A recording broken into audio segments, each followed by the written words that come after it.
I have no idea. So do you like? I don't know. Oh, okay. I'm weak. What's up, everybody? It's Tony. And Terrence. And we're here with our first interviewee, Charmaine Smith. Shout out to Charmaine for being number one in our interview series. The pressure. Oh, no. No pressure. No pressure. Okay. Okay. Well, Terrence said so. Well, we're very excited to have you here. But before we get into the nitty-gritty of this interview, we want you to introduce yourself to the people because everybody don't know you.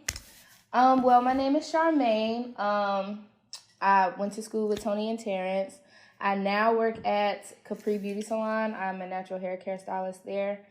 That is what I do full time now. So, okay. Where are you from? I'm from Harnett County.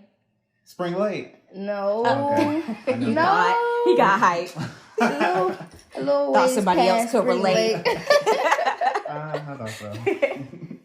All right. Well, it's very nice to have you here on our very first interview. Are you excited? I'm very excited. Okay. So we're going to get into some questions, and we just want you to relax and have a good time because we're going to be nosy, okay? Oh, Lord. So we're going to stay on the topic of your brand. Yes. Okay. How long have you been doing hair? Whoo, child. I've been doing hair now since I was maybe 18. 10 years. 18? 10 years. 10 years. Oh, since you were 18? Mm-hmm. Wow. Do you remember the first head that you did? And what hairstyle it was? It was mine. Oh, wow. I don't know. I really don't know. I know my mom started her locks probably about 10 years ago, and I've been maintaining hers like since then. I didn't do it so much until I got to college. It became like my my dorm money. Oh, you know what I mean? Mm-hmm. Everybody went to hair done in college. And then I got my natural hair care license, and I started working at one of the near salons. I don't want to throw them out there, but it wasn't the best. And I just so happened to have a connection at the job where I'm at now. So I was working there part-time, and I kept my full-time jobs even after college. So I've been here at this salon now for 6 years. And you're full-time now? Yeah, I started full-time in August.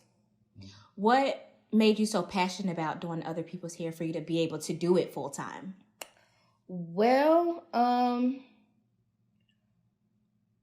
I started doing hair, like I said, on myself. I kind of didn't have a choice. I didn't have a mom that could do hair. So I had to learn. Yeah. I had to learn, and it just became something that interested me. So then my friends would let me do their hair, and they would let me experiment with different things, and I don't know, it just became something I was good at. So I figured, why not make it a job? Hey, and it's something that you love to do, so you can't beat that. Yeah. Right. So your degree is in what? I have my bachelor's in criminal justice with a minor in Spanish. I have my master's in human services counseling with a concentration in criminal justice. 2 degrees, shawty. And how did That's a mouthful. Right. And how did we end up doing hair full time? Well, because I had a hard time finding a good job. Like, I always got decent jobs that having my degree was somewhat beneficial, but I wasn't getting reparations for it. So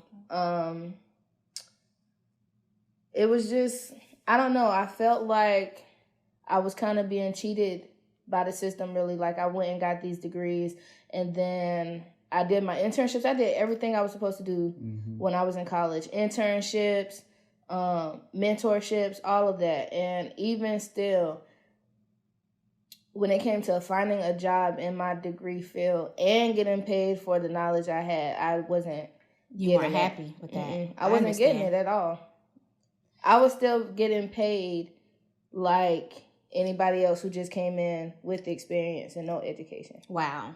That's not acceptable. Right. Not at all. We know that you recently took a leap of faith because you were working a job previously as well as doing hair. What was that job? I worked at the Fayetteville Police Department. I was a clerk. And it's funny how I got there because I was actually in BLET to be an officer. Mm-hmm. And I was getting paid a little bit more for my degree. But I was about 3 months into the program and found out that I was almost 3 months pregnant. Wow. Wow. So they didn't fire me or anything. They put me on administrative duty in the Central Records Department. And then so when they had an opening, I applied for that job, and I just stayed there. I never went back to BLET to start over. And you took a leap of faith and you quit that job, correct? Mm-hmm. What made you want to quit? I'm going to say that the management I was under, it was a decent job. The pay wasn't the best, but, sometimes having a decent job with bad management will make you hate the job, even if it's an easy project. So, where I'm at now, like I said, I've been there now for 6 years. I've never had a problem there. I've never had any issues. No confrontation, nothing. I've never had any issues there at all. I loved what I was doing, and I just had to have faith in myself and faith in God to know that if I quit my job to do something that I love, then I would be taken care of. So I can relate. Yeah. So I'm not mad at my decision at all. Perfect. You mentioned you were pregnant when you were about to go into this program. You were 3 months pregnant. Now let's get into baby Alex because we love her. Oh gosh. I wish she was here. Girl, so adorable. She is. Now, how has your decisions, with taking that leap of faith and quitting your job, has it affected, parenting or financially? Has it affected you in any way? Yeah, but for the better, I think. Because working at the police department, I was working a schedule at first I was working from 7 in the morning till about 3:30, 3 o'clock, one of those. But then my schedule got shifted. So then I was working from 2:30 to 11 at night. Ooh. Oh. So having to find somebody, and then me and her dad were on different schedules. He was working 12-hour shifts, and I was working, late nights. Mm-hmm. So it was hard finding a babysitter who would keep her that long on the days that Chris had to work. Right. So she was either sometimes spending the night at my mom's house or his grandma's house, all the way, like in Lumberton, and that's not close. Right. So it was kind of hard. But now being that I'm at the salon, I can make my own hours. Mm-hmm. I'm not there super late, not as late as I was at the police department anyway. I can come and go as I please. If Alice has to come with me for a short period of time, that's okay. Oh wow, that's really convenient. Right. Yeah, it wasn't affected for the worse. That's good. Right. Wow. That is really good. That sounds like all pros. Right. So let's dive into your support system. How long have you and your boyfriend been together? A little over 2.5 years. I was just talking about this earlier. It'll be 3 years in July. Okay, years under the belt. Right. Congratulations on that. And how supportive has he been with your leap of faith? At first, At first he was like, "Oh no, do you think we're gonna make it, or do you think you're gonna bring in at least the same amount of money that you was bringing in with your other job? If you think that you can do that, then that's fine. If you don't think you can at least bring that in as a minimum, then he I wasn't don't having know. it. Yeah, so it kind of took off immediately though. Wow. Hey, so he didn't have he didn't have a problem with it. There was no issues. Now he posts my Instagram stuff. Like when I post something on Instagram or Facebook, he shares it on his page. He's actually bought me a couple of clients Oh. Yeah. Okay, so, Chris. Yeah. How important was his decision, his opinion about your decision? What if he would have said, nah, no, don't do it? Would you have still taken that leap? I don't know. That's a hard question. I don't know. Put you on the spot on that one. I don't know if I still would have taken it. If he was absolutely against it, I probably would have second guessed it. I probably would have second guessed it, thought it over. I probably would have brought it to him again. Okay. But I don't know. Okay. And so you said you were 3 months into your training to become a police officer. Yep. Did you think you would become a mother so soon? Is it right on time, or did you want to wait a little bit while? Well, I didn't think I was gonna have kids at all. Oh. Yeah. That wasn't in the plans at all. Let's just mess this up right quick. Oh, no. I actually told my mom, I'm not having kids till I'm 30. Didn't quite make it to 30. Alex said, I'm going to the bed. I'm going. She was saying it. Here I come. I told my parents I wasn't having kids until I was 30. I just knew. I have a brother. He's 21. Mm-hmm. And I just knew he was going to have kids before me. And none of that happened. So, but now now that I think about it sometimes, I do think that it happened right on time. It was perfect timing. Right. And so now that she's here, you can't give her back. Right. I know. What has she done for you as far as your motherhood? Has she brought out your strengths? Have she exposed any weaknesses that you may have had? That's a good question. I didn't know I had as much patience as I had with Alex. Because she's a bit much. I'm pretty sure anybody's kid is a bit much, but she's really getting into her personality now. And, oh boy, she is a firecracker. Yeah. What are some things that she's learning to do now? Is she potty trained? We know she can walk. Yep, she's been walking now since right before she turned 1. Right. She's been walking since she was 3 months. Because she's so tiny. Yeah, she is just small. Be walking around. She's small. But actually yesterday, my cousin came and picked her up from church, and they went to her church, and this is my dad's family I'm talking about. So my granddad said hey to her, and she said hey back. And he messaged me yesterday and said, I thought it was a trick at first because she's so little. She's so small. She is so little. I had to say what I said again to see if she was gonna say the same thing back. And I was like, yeah, she's small, but she's been walking for a long time. She's climbing up things. She's trying to climb out the playpen now. Aww. Climbing over the couch. Ooh, trying to talk. Oh, I remember you told me she got into your makeup one time. Oh yeah, but she didn't break it. It's because in my bathroom, I have little containers up under the sink where I have my makeup organized. Mm-hmm. And one day I was in there doing my makeup, listening to my music, and she opened up the cabinet, but I wasn't paying any attention because I didn't think she was really gonna go in it. Mm-hmm. Maybe she'll pick up something, throw it on the floor, whatever. No, this girl picked up one of my eyeshadow palettes that I had just paid for. Oh no. Mm-mm. She didn't break it or nothing, but she just opened it and just walking around with it, and I'm just like, please don't get this stuff on the carpet. Right. Don't get it on these walls, because this is not my stuff. Just give it back. Just give it back.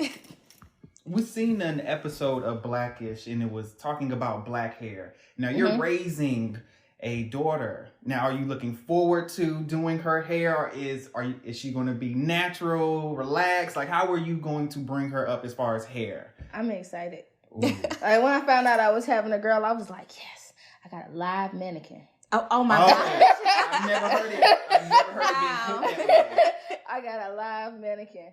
But I want to keep her natural. Cool. I did get asked if I was going to, lock her hair up because I have locks. Her dad has locks. Mm-hmm. But I want that to be her decision. Okay. I want that to be something that she wants. But...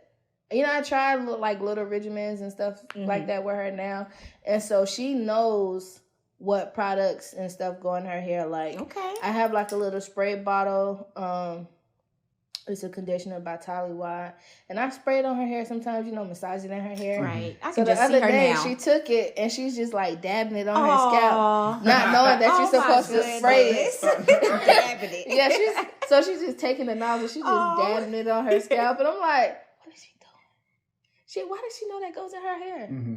But she knows what a brush is for. She knows what a comb is for because she tries to use it the same way that I use it on her. She knows her little headbands go on her head. She's struggling trying to put them on, but she's been trying. So now, getting back to your brand and hairstyling, what types of hairstyles do you do? I do all types of braids. I do blowouts. I do locks. I do children's braids, children's styling. I do not color hair. I don't relax hair. So yeah. She did say natural hairstylist. Right. So yeah, completely natural everything. Oh wow, that's dope. Do you have a favorite hairstyle or maybe a hairstyle that's mostly requested for you to do? I think my favorite, like if I can pick my favorite out of everything I do, it would be locks. I was going to ask. You can get really that's understandable. Yeah, I feel like I can get really creative with locks. I just love it. All types of locks. But I mostly get asked about my braids. Like, I get a lot of questions about locks. But I also get a lot of questions about like box braids or something like that. Mm-hmm. I try to be a very neat stylist. So what's the word I'm looking for? Can't think of it right now. It'll come back to me in a minute. Perfectionist. But, yeah. I can see that. Because when I go on your page, you always post what the client asked for and then what you actually did. And I'm just like, wow, it's really good because sometimes you get these people posting, this is what I asked for and this is what I got, and it doesn't look anything like what they asked for. So that's so cool. I try, and like if they say they have something in mind or they want something similar, I ask them, send me something similar to what you want. Because if I can't do it, I'm gonna tell you I can't do it. Right. So yeah, I never try to let my clients be my test dummies. That's so right. That is yeah. Like I only do what I know I can do or what I've tried to do. So like when new styles or something come out, I may ask my cousin or something like, "Hey, you need your hair done? I need something." Like, I need to practice on something. So, in exchange for letting me practice, I'll do your hair. Yay. And that's how I learn a lot of things. Now, I know, me being a woman who gets my hair braided sometimes, I know a lot of women, we complain about pricing. What are your prices for, like, braids? Does it vary? Or do you have, like, a standard price for everything? No, it varies. I usually try to make sure that I'm getting paid a decent amount of money for the time spent. Okay. All right. So, let's just say, for instance, that I charged you $100 for large box braids or something. If you want them a little longer, I'm going to tack on another $20 because it's going to take me a little longer to do it. Right. If you want them a little smaller, I'm going to tack on another $20 because it's going to take me even longer to do them smaller and longer than what you want. Right. Okay. Now, have you encountered the people that come to you for a discount? Yes. We're always asking for Are they mainly friends or people you know? Always one. You know what? They're the strangers. Oh, wow. I do say I do sometimes I'll look out for my family and stuff because they help me in a lot of ways, especially with Alex. I depend on them highly when it comes to like watching her and keeping her for a little bit, or if Chris and I need a night to go out or dinner or something, they're the ones who will keep her for me. They don't charge me anything. They say, hey, we want to keep family. Alex. Yeah, That's strong. But I've had a lot lately. People who are asked, how much would you charge for this? Well, I only have $50. Well, you don't have enough. So what can you do for $50? And I'm going to be like, you can get a blowout for $50. I was just about to say, maybe a blowout. That's about it. Yeah, but I get that often. So, wow. That I get a lot of, well, I'm not going to say a lot. I get no call, no show sometimes. Ooh. And that has recently caused me to add on a deposit to my services. Because that's taking money out of your pocket, too. It's a lot of time, especially when somebody else could have taken the time that you wanted allotted for you and then you don't show up. Right. So I needed a little security. Right. A little security. And, I mean, if you don't show up, then that is your fault. You know what I mean? Right. So. Now, you are there was a discussion on Twitter about hairstylists shampooing, telling their clients to shampoo before they come. Look at you. I'm a good question. I hate this. So what is your views on this? I hate it. Because that is disgusting to me. How are you going to tell somebody to come pretty much with their hair pre-done? And then if it's not done according to your standards, then you're going to do it anyway, and then you're going to charge them for that. You might as well just tell them to come. Right. And you wash their hair. Okay. If that's something that you think's add on time to the service, then let them know up front, or schedule yourself so that you can accommodate for everybody else. If you know that person needs to have their hair washed or whatever, so be it, which I feel like you should be washing their hair anyway as their stylist, that you can transfer a lot of germs that way. True. Especially if you don't clean your materials the way that you're supposed to, you're not sanitizing your stations the way that you're supposed to. You should be cleaning these people's head every time they come. Even if they said, I just washed it last night. Well, we finna wash it again. Okay. So I like that answer because we have seen a lot of that. Yes. People like, hey, I gotta come, I gotta wash my hair. I gotta braid my own hair at this point. Get into the salon. Lately, I've had people to come and they've come already washed, and I asked, "Did you come already washed?" Because you can tell, when they washed it and they blow dried it out. They just threw on a cap and came in, and I'm like, "Dang, did you already come with your hair washed?" Oh yeah, like that's the new norm. I don't think that should be normal. Yeah, it is the new norm. Because when I get my hair braided, I just know. So even if they don't say it, I go with my hair already washed because I don't want to go there disappointed. Right. Yeah. So before we switch gears, what has been the most difficult hairstyle that you've had to do? The most difficult? None, she said. I didn't mean it like that, but I'm thinking we can... Because I feel like if there's a style that I feel is too difficult for me, I'm going to tell you that I can't do it. Okay. Or I haven't, to my standards, perfected it yet. So I don't even attempt to do it yet. Yeah. Like she said, she don't have no test dummies as clients. No. Because you're not going to come back to me and say, you screwed my hair up. No, sis. I understand that. And okay, so now we can... I guess switch a gear or two. You said you did hair at Fayetteville State. Well, just let's talk about your time there. When did you attend? When did you graduate? I came to Fayetteville State in 2010. I graduated in 2014. Did a lot of things at Fayetteville State. Met a lot of people. Did a lot of things. You met us. I did. I met some of my best friends at Fayetteville State. Had a lot of growing up to do at Fayetteville State. Right. We understand that. Joined a couple of clubs. Pledged. I had a great time. Okay. That's good. What are some of the lessons that you might have learned from Fayetteville State that you carried over into your adulting life? Accountability. Oh, that's a good one. Yeah. I had a couple of professors who made sure you were accountable for either being in class or not in class, or even when it came to pledging, having to learn how to, depend on yourself for a lot of things, and just life in general. I had a lot of my life lessons learned in college. Yes. And if I didn't take anything away from college, even my education, as far as, textbook education, I learned a lot of life lessons. That's good. Mm-hmm. Yeah.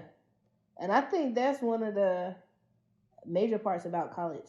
Oh, yes. We said the same thing when we had one of our recent episodes. We talked about college and our experience. It's like, we learned what we learned in the classroom, but it was outside of the classroom where we really got a lot of our lessons, life lessons that's going to stick with us for the rest of our life, really. Yeah. Or do you have any regrets as far as college, the majors that you chose, going to college, period, now that you're doing hair? Choosing favorite state, no regrets. I don't think I have any regrets. Even when it came down to my major, because even within my major, I learned a lot of things about the world. I learned a lot about our criminal system, especially how it affects us as Black people. Which is important. Yeah.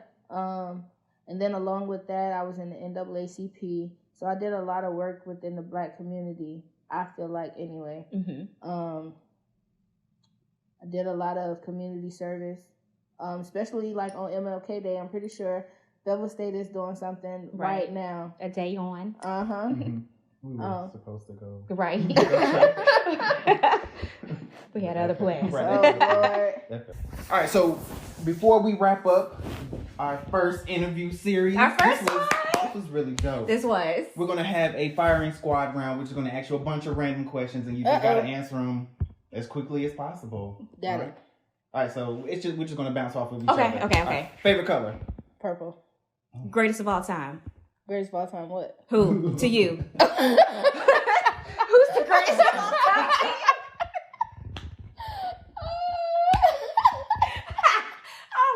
That wasn't even a question. Who's the GOAT in your life? Oh, the GOAT in my life? Man, my mom. Shoot. I'm like, the greatest of all time at what, though? What we talking about? But okay. Ooh, okay. So you said your mom. All right, tell us a funny joke.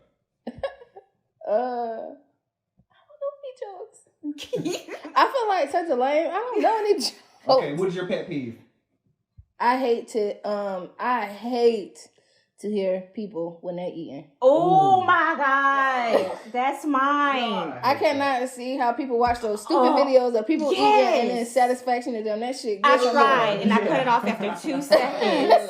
Yes. I cannot stand that. What's your favorite dance right now? My favorite dance? I wish I could learn that shit. I'm so uncoordinated. I can't do that to save my life. I'm so uncoordinated. Club or kickback? Kickback. Hey. Okay. All right.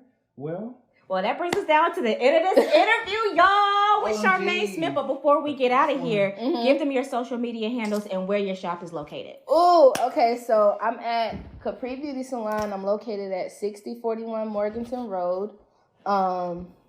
My Instagram name is The Charmaine Effect, and that is with just one E between the Charmaine and Effect. Okay. For some reason, the Charmaine Effect is already taken somewhere. Oh. So, and my Facebook is just Tania Smith. All right.